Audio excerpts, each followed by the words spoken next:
عید پر نئے کپڑے پہننے والوں پہلے نبی صلی اللہ علیہ وآلہ وسلم کا یہ فرمان ضرور سن لو۔ بسم اللہ الرحمن الرحیم۔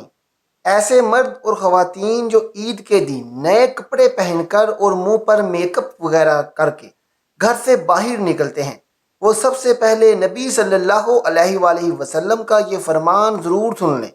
عید کے دن نئے کپڑے پہننا کیسا ہے اور اس دن کن کن چیزوں کا خیال رکھنا ضروری ہے؟ محترم ناظرین، آپ سے گزارش ہے کہ اس ویڈیو کو آخر تک مکمل ضرور دیکھیے گا۔ عید کا دن نشاط و سرور، فرحت و خوشی کا دن ہے جو سال میں 2 مرتبہ حاصل ہوتا ہے۔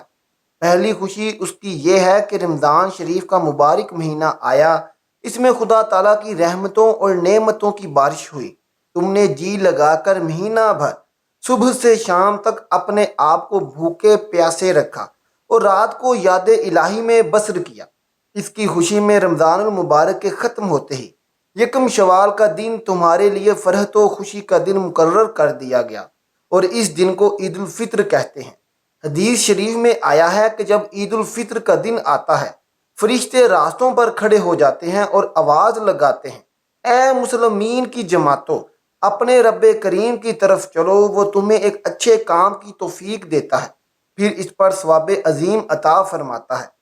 تمہیں رمضان المبارک کی راتوں میں نماز پڑھنے کا حکم دیا اور تم نے نماز پڑھی۔ تمہیں دن میں روزے رکھنے کا حکم دیا، تم نے روزہ رکھا۔ تم نے اپنے رب کے حکم کی اطاعت کی، اب اس کا انعام حاصل کرو۔ اسی طرح دوسرا عید الاضحیٰ ہے، جب تمام مسلمان اللہ تعالیٰ کی راہ میں اپنی اپنی قربانی ادا کر کے اللہ کی راہ میں حضرت ابراہیم علیہ السلام کی ایک یاد تازہ کرتے ہیں، اور اسی خون بہا کی وجہ سے اللہ تعالیٰ ان کو بہت زیادہ اجر و ثواب سے نوازتے ہیں۔ عید کے دن 2 رکعت نماز واجب ہے۔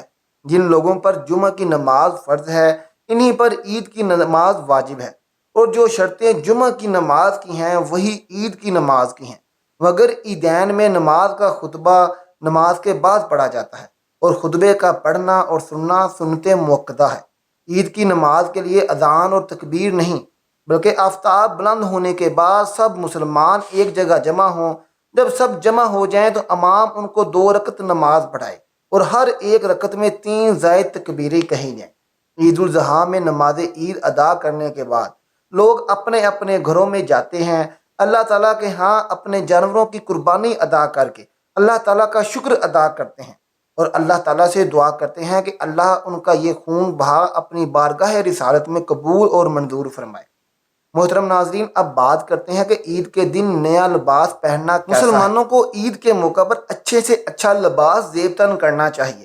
اپنے دوست احباب سے ملے، رشتہ داروں سے ملتے ہوئے بن سنور کر خوشبو استعمال کرے، یہ بات فطری طور پر سب لوگ جانتے ہیں۔ لوگوں کے ہاں یہ عرف عام میں شامل ہے، بلکہ اچھا لباس زیب تن کرنا اظہار خوشی اور عید کا دن منانے میں شامل ہوتا ہے۔ عبداللہ بن عمر رضی اللہ تعالیٰ عنہ کہتے ہیں کہ عمر رضی اللہ تعالیٰ عنہ نے بازار میں سے ایک ریشمی جبہ فروخت کے لیے دیکھا تو اسے لے کر رسول اللہ صلی اللہ علیہ وآلہ وسلم کے پاس آ گئے اور کہا، یا رسول اللہ، آپ یہ خرید لیں، اسے آپ عید اور وفود سے ملاقات کے وقت پہن لیا کریں۔ تو آپ صلی اللہ علیہ وآلہ وسلم نے فرمایا، یہ بد اخلاق لوگوں کا لباس ہے۔ اس حدیث میں آپ صلی اللہ علیہ وآلہ وسلم نے عید کے دن بڑھنے اور سنورنے پر اعتراض نہیں کیا، بلکہ یہ بتلایا ہے کہ یہ جبہ ریشم سے بنا ہوا ہے، اس لیے اسے زیب تن کرنا حرام ہے۔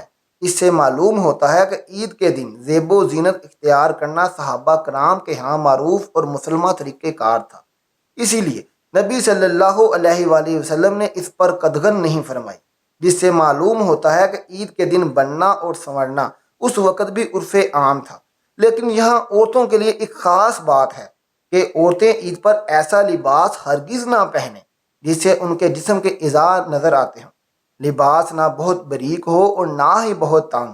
عورتیں میک اپ وغیرہ کر کے گھر سے باہر نہ نکلیں اور نہ ہی غیر محرموں کے سامنے آئیں، اور خواتین کو اگر عید کی نماز پڑھنی بھی ہو تو وہ اپنے گھر میں ادا کریں۔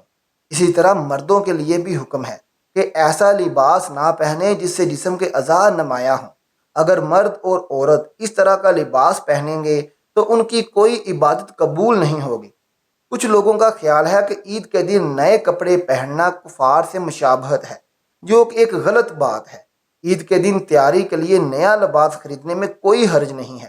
اگرچہ غیر مسلم بھی اپنے تہواروں میں نیا لباس پہنتے ہیں، لیکن پھر بھی یہ غیر مسلموں کی مشابہت نہیں ہے، بلکہ کوئی بھی ایسا عمل جس کے کرنے سے متعلق شریعت میں حکم ہو یا اسے اچھا سمجھا گیا ہو تو اس میں کفار سے مشابہت نہیں ہوتی۔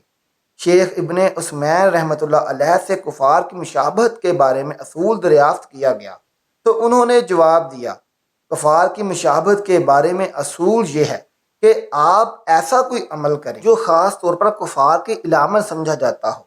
اس لیے اگر کوئی مسلمان ایسا کام کرتا ہے جو صرف کفار ہی کرتے ہیں تو یہ کفار کی مشابہت ہے، لیکن اگر کوئی کام مسلمانوں میں اتنا عام اور رائج ہو جائے کہ کفار کی علامت نہ رہے تو اسے مشابہت نہیں کہتے، لہذا اس کام کو اس وجہ سے حرام نہیں کہا جا سکتا کہ یہ کفار کی مشابہت ہے۔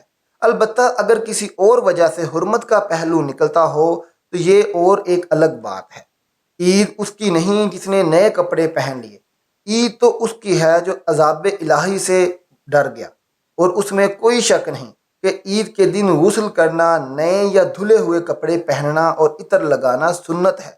یہ سنتیں ہمارے ظاہری بدن کی صفائی کے لیے ہیں، لیکن ہمارے ان صاف اجلے اور نئے کپڑوں اور نہائے ہوئے اور خوشبو ملے ہوئے جسم کے ساتھ ساتھ ہماری روح بھی ہم پر ہمارے ماں باپ سے بھی زیادہ مہربان خدائے رحمان و عزوجل کی محبت و اطاعت اور سرکار عالم صلی اللہ علیہ وآلہ وسلم کی الفت و سنت سے خوب سجی ہوئی ہونی چاہیے۔ عید پر ہمیں کن باتوں کا خیال رکھنا چاہیے؟ آئیے محترم ناظرین، اب ہم آپ کو یہ بتاتے ہیں۔ اگر آپ صاحب استطاعت ہیں تو آپ کو چاہیے کہ عید پر غریب اور بے سہارا لوگوں کا خاص خیال رکھیں، ان کے بچوں کو بھی نئے کپڑے لے کر دیں تاکہ وہ احساس کمتری کا شکار نہ ہوں اور عید کی خوشیوں میں اچھے سے اچھا سیلیبریٹ کر سکیں۔ اس سے اللہ تعالیٰ کی طرف سے بہت زیادہ اجر و ثواب ملے گا۔ نمبر 2، عید کے دن بے حیائی اور بیہودہ کام نہ کریں اور ان کاموں سے ہمیشہ بچا کریں۔ نمبر 3، کوشش کریں کہ عید کا دن اللہ تعالیٰ کی عبادت میں گزاریں۔ نمبر 4، اپنے گھروں میں لڑائی جھگڑا نہ کریں۔ نمبر 5، ایسا لباس پہنیں جو اسلامی طرز کا ہو۔ نمبر 6، عید الاضحیٰ میں قربانی کا گوشت غریب اور بے سہارا لوگوں میں ضرور تقسیم کریں، اس سے اللہ تعالیٰ کو بہت خوشی ہوتی ہے۔ اللہ تعالیٰ سے دعا ہے کہ اللہ تعالیٰ ہمیں عید پر نیک اعمال کرنے کی توفیق عطا فرمائے، اور اگر آپ عید پر قربانی کر رہے ہیں تو اس کا اجر و ثواب آپ کو عطا فرمائے، آمین۔ آخر میں محترم ناظرین، کومنٹ باکس میں ایک بار سبحان اللہ ضرور لکھ دیں اور ہمارا چینل سبسکرائب کریں تاکہ ہر آنے والی نئی ویڈیو سب سے پہلے آپ تک پہنچ سکے۔ شکریہ۔